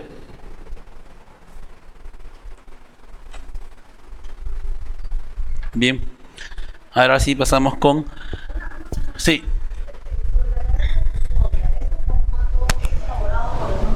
Sí. Es un ejemplo. Uno puede tenerlo como referencia o no también. Lo de Vicenza, por ejemplo, es válido modificar. Sí. Sí, es una referencia, uno puede comer sobre. Bien. ¿Qué pasó?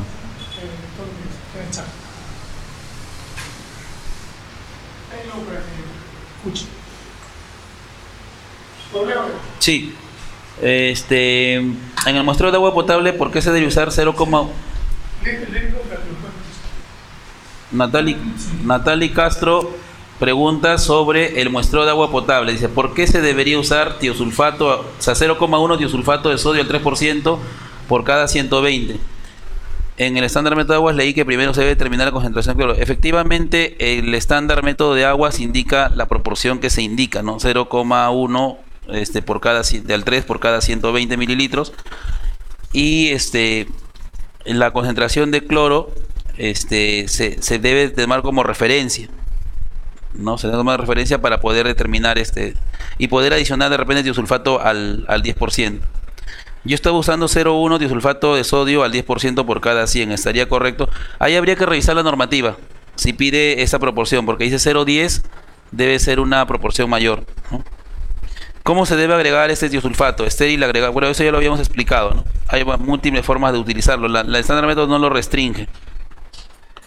Justo está preguntando si el frasco debe ser esterilizado junto al tiosulfato, si es así, el tiosulfato puede evaporarse por temperatura y presión. Sí. ¿10 de break? Ya. Bueno, pasamos a 10 minutos.